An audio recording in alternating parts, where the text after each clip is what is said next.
All right, guys, unboxing time, LFT number 16. I'm going to try to make this short and sweet because this is the third time I've tried to film this video because of technical difficulties. So let's jump into it. Magazine, about 12 scenarios, 12 boards, bunch of overlays, 80 pages, about 19 articles. All right, let's go. Boards. Boards, front side, regular jungle. Back side, dense jungle. Jungle going to the hex side, showing that it's inherent terrain. I'm going to run through these very quickly, but first, a few words on the controversy surrounding these. I had a bunch of words about this in one of the previous takes, but I'm going to cut it short.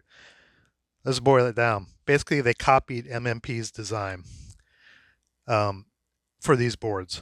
All they did was take the designs, put new textures on it, and relayed it out, so there wasn't a lot of design work. And some people at MMP took exception with that, allowing you to buy the magazine either with the magazine by itself or including the maps. I got it including the maps so I could show you what they look like. And the problem arises in that some third-party publishers, all third-party publishers, do not have to pay royalties to Hasbro. MMP does. They took exception, or at least Kurt did, to using their designs directly and slapping their textures on a map. All right, let's look at the maps. Map 32, map 33, which has an error. This is actually bamboo texture with kunai color. This is the wrong texture on this map. If someone from LFT is watching this video and I'm making the wrong interpretation there, post below, but this map 33 has a huge error on it from LFT. Right color, wrong texture. Board 34, lots of jungle. You can see how the stream and gully design is quite a bit different, at least visually. I mean, it's laid out the same, but visually, you can see the choices they made versus the MMP version. Board 35, that's kunai and palm trees. I like the palm tree images quite a bit.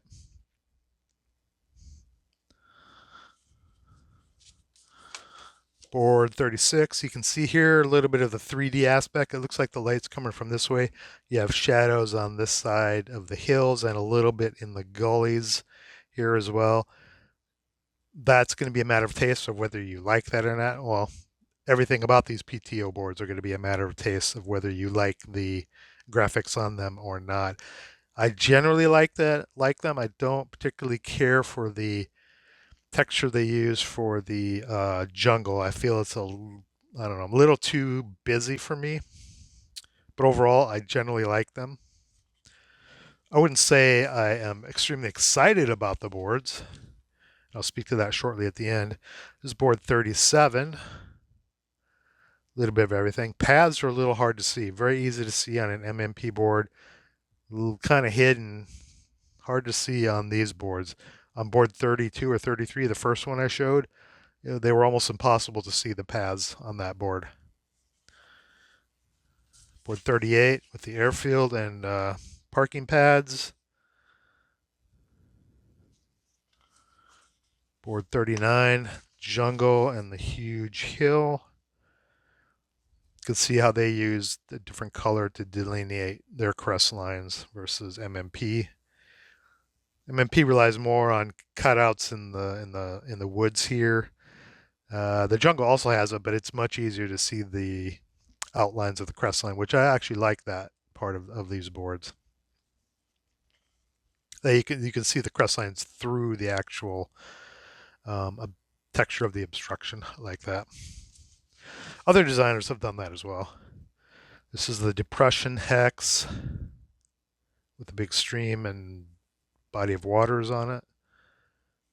Board 47, board 62,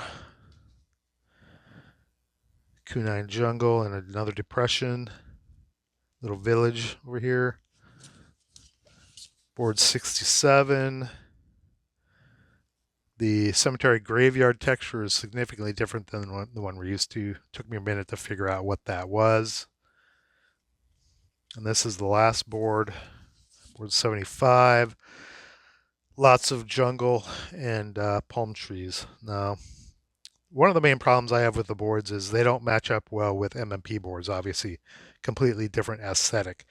The other problem is you can only play, theoretically, you can only play scenarios that have these boards available. So if you play a scenario that uses board 75 and board 4, for example, there is no full board 4 with this aesthetic on it, so you'd have to match them up, which makes it less likely that you will even want to play that scenario.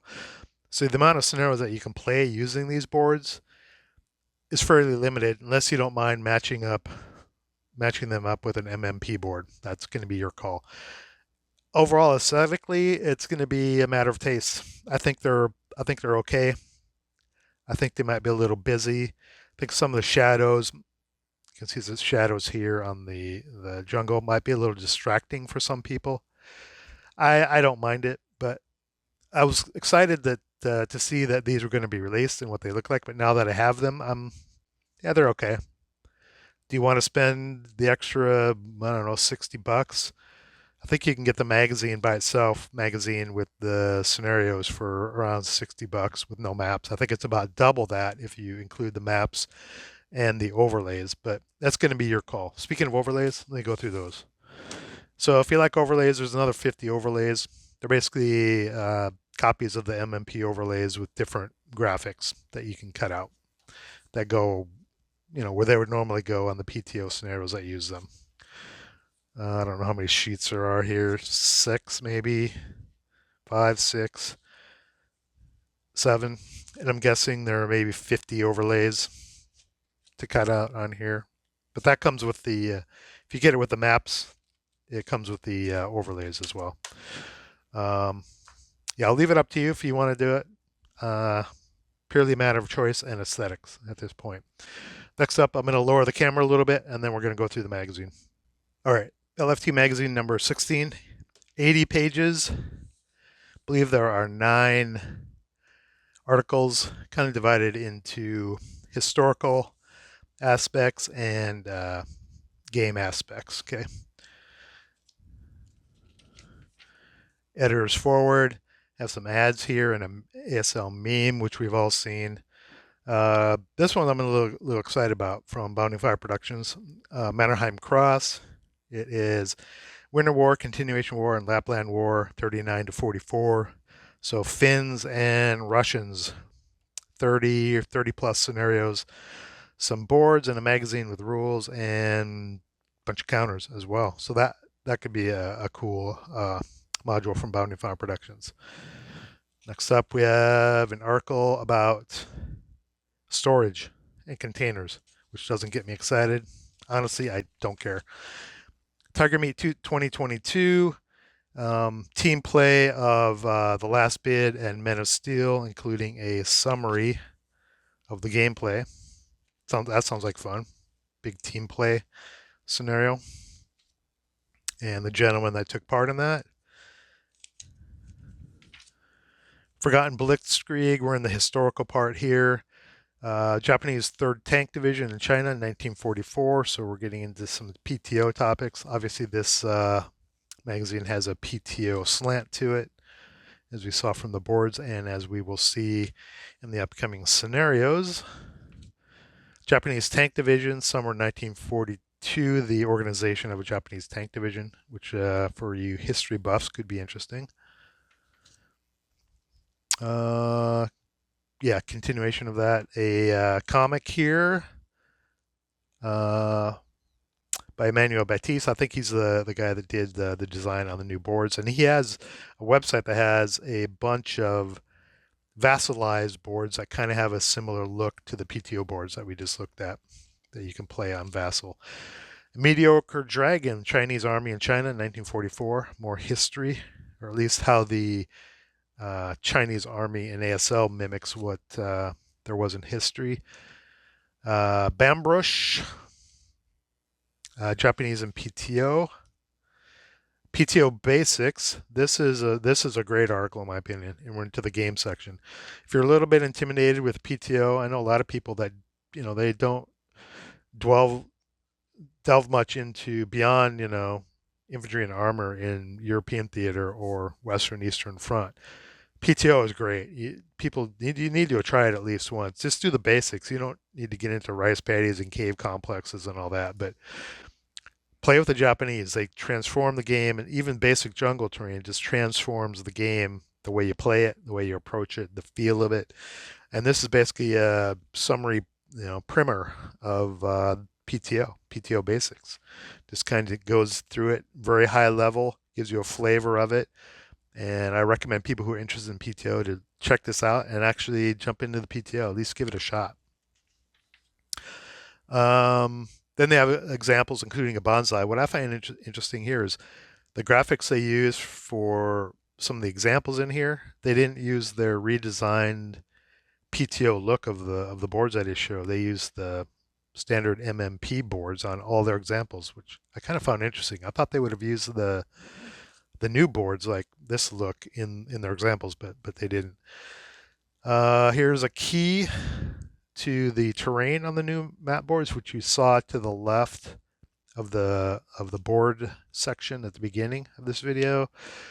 And this is in the center of the magazine, so presumably you can take this out because it's got landing craft flow charts, damage versus landing crafts, collateral attack effects, and then on the back of this part you could take out is Japanese reduction table, type of unit and the type of morale check it took or casualty reduction, and it tells exactly what to do with the unit so you don't have to memorize all the situations of what type of unit you have versus what type of morale check was failed or casualty reduction. You just can look on this chart. Bonsai continued defending in Japanese scenarios. I think it's both from the perspective of attacking and defending, actually. But defending with the Japanese is markedly different than attacking with the Japanese. Sons of Beaches, basically an article on beaches and beach landings.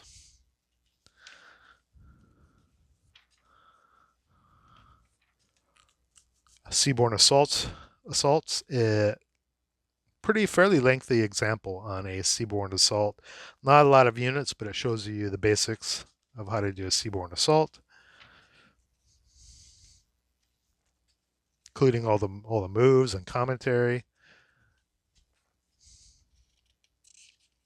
Getting near the end of here. Sims Ridge, small after action report. Sims Ridge from Operation Watchtower, historical study number 1.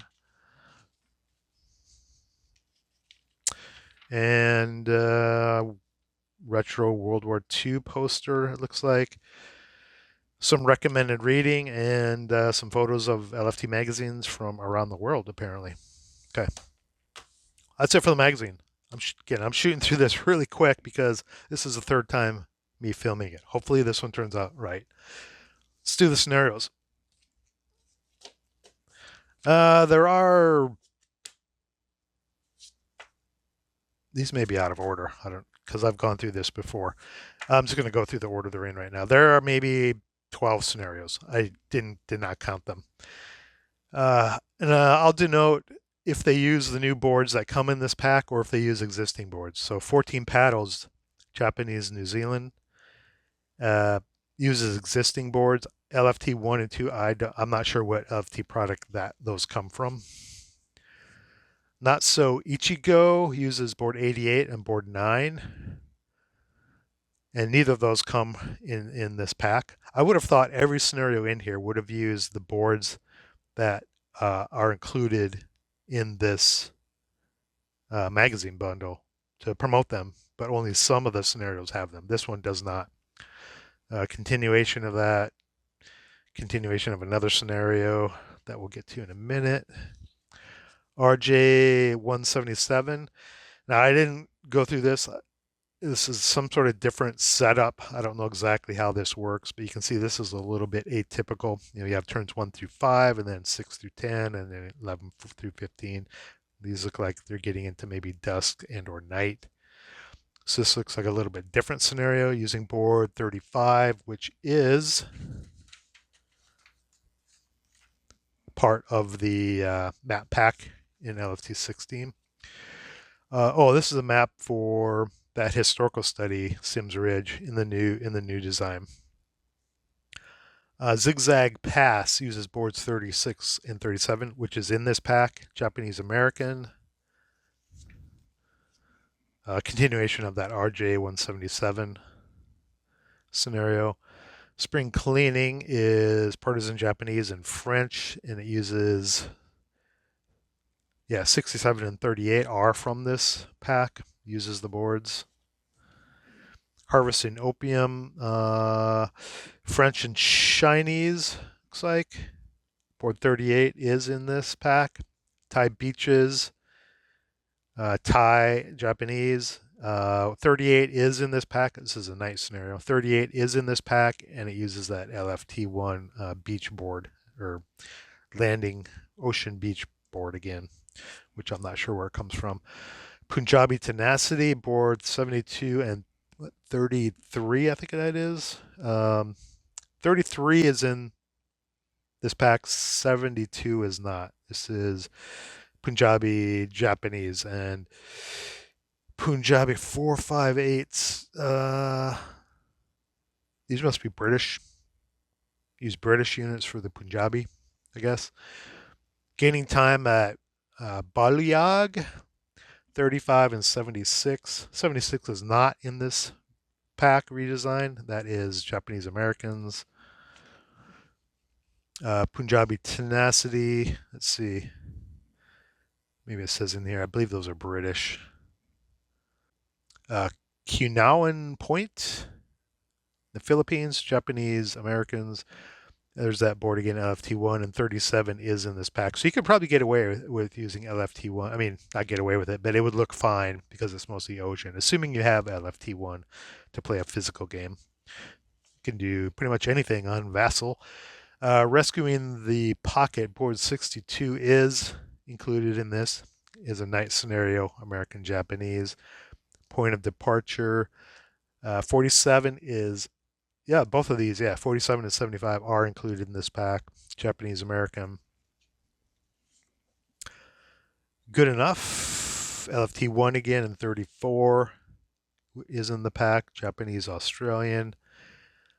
Corporal Anzac, HZ1. Is that the Hasmo map? I think they've done 2-3 maps. I don't have any of the Hasmo products, but I think that's Hasmo. So to play this, you basically have to buy something from the Hasmo scenario pack or map pack. I don't know where you get HZ1.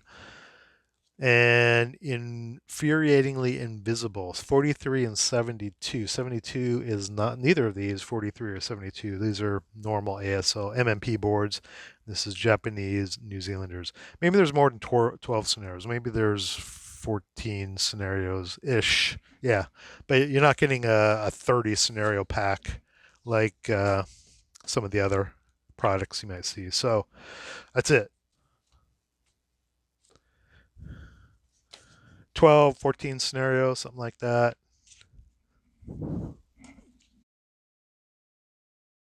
Bunch of overlays. And 80 pages and 19 articles of ASL PTO goodness. Again, you can buy just the magazine and the scenarios by itself for about $60, or you can get the whole shebang for $120. Your price may vary depending on where you decide to get it. All right. Sorry to rush through that, but I was getting a little tired of trying to get this to film right. And I'm done. See you in the next unboxing. If you like what you saw, please like, share, and subscribe. If you didn't like what you saw, thanks for watching, and let me know how I can do better. See you in the next video.